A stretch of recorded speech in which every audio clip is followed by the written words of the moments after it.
Ideas only have value if they're put to use, and building a business is usually the way that gets done. But too few great Canadian ideas are commercialized, and when they are, even fewer find success on a global scale. So what are we doing wrong, and what could we change? Nick Schiavo is Director of Federal Affairs at the Council of Canadian Innovators. Nick, thanks for being with us.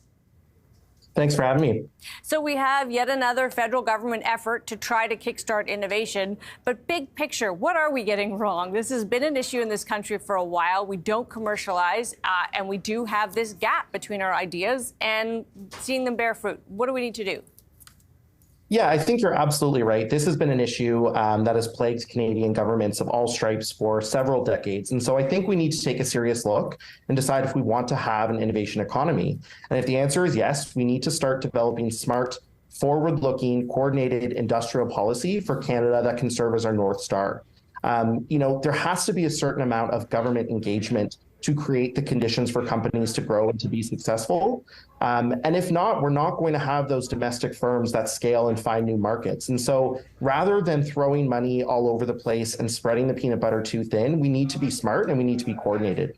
So when you think about that, not spreading it too thin, we hear we don't want governments picking winners, right? We don't want them doubling down too much on individual sectors or even companies. But are you saying the opposite of that? Are you saying maybe our governments do need to be a little bolder about where they put the dollars?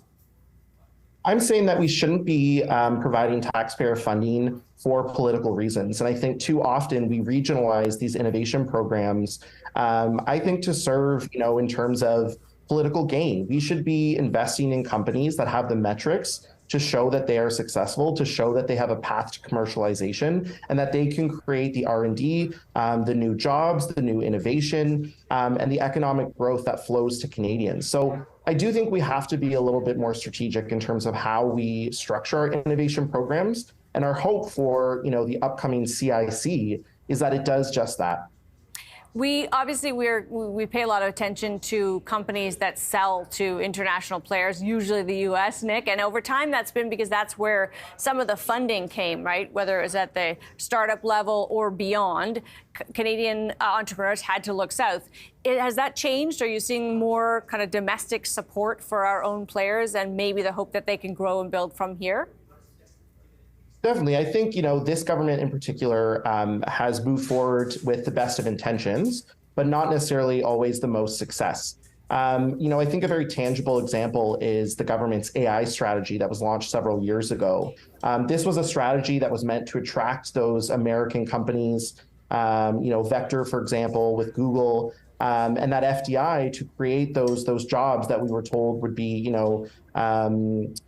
game changing. And yet when we look today, we see those companies, for example, DeepMind in Edmonton, shuttering that office. Those jobs haven't materialized. And what we know is that 75% of the patents that were created from that strategy are actually foreign owned. So you're not seeing the return on investment that flows to Canadians, that flows to the Canadian economy like we were promised. So it's really important to double down on those Canadian domestic firms that are trying to scale. So not just about 30 seconds here, Nick, but does this whether it's this new organization or any other previous efforts, do you feel as though we're at a different period in history because there is a new focus on technologies around the green transformation, new greener fuels? Is that sort of our way into rethinking innovation?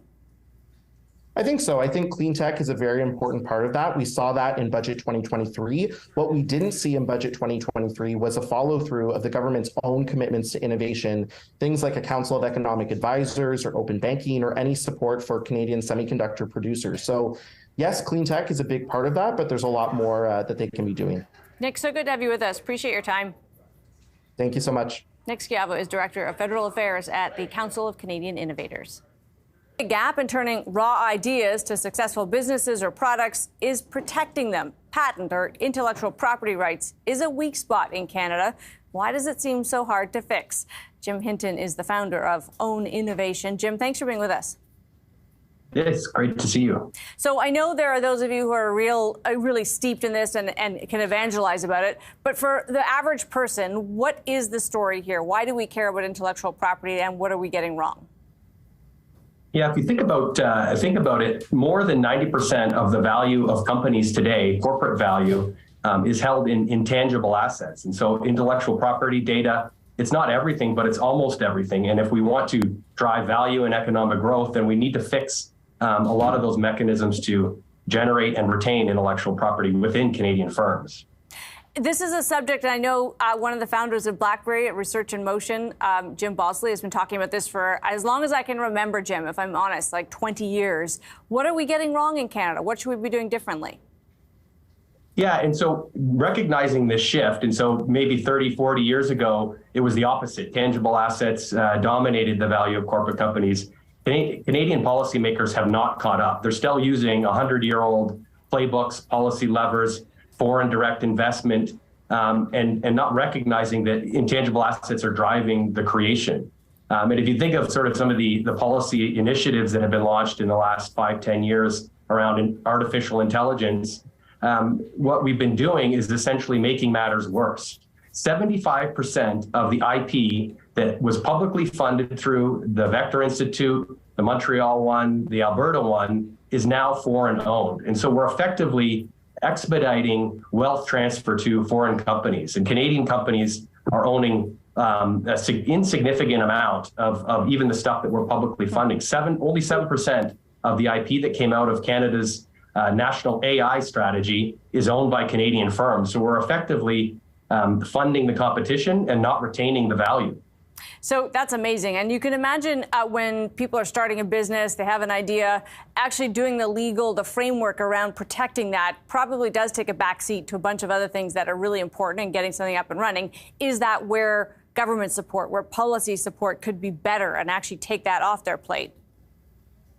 Yeah, and so IP education is one of these things that's table stakes, and we just really don't have the sophistication within Canada to properly protect and generate our intellectual property. So that's a must-have, and we've started to move on some of those initiatives like the Innovation Asset Collective, which I co-founded, working on education programming. I teach at Western, commercializing innovation, but that's really subscale, and we need to accelerate and expand that. Companies need to know the rules of the game, and really we're talking about the rules in international markets. The U.S. patent court's a very predatory space. And if you go into that jurisdiction, you're probably going to get hit over the head with some IP infringement lawsuits when you're successful enough to do that. And we've seen that happen with many Canadian companies, so from we know Shopify, D2L, yeah. The data alone suggests, Jim, this is a big problem, right? If we almost invent a space like AI, but we don't hold on to the intellectual property, that's a problem. Do we know, have we quantified what it means in terms of lost businesses, innovation, commercialization of those ideas? Or is that just a kind of a what might have been that we can never really quantify?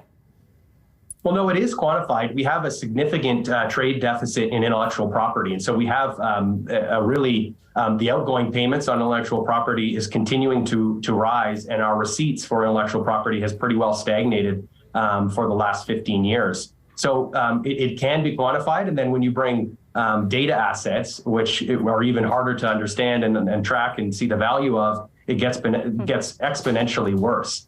And so we can quantify it. I work with Canadian companies on their intellectual property strategies, and we have key performance indicators to say how do we improve our IP position against our global peers. So it can be tracked, it can be measured, and we need to be doing that, and we haven't even been measuring that properly. Jim, so good to have you for this. Really appreciate it. Great, thank you. Jim Hinton is the founder of Own Innovation. Coming up, a success story when it comes to funding and growing ideas with a pretty important goal, the fight against cancer.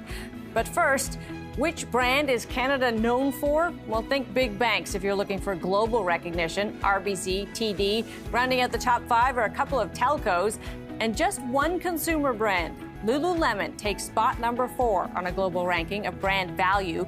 It's innovation, clever fabrics, and designs that keep people looking good in stretchy pants and paying a premium to do it. Just a reminder that innovation really does come in all shapes and sizes. We're back after this.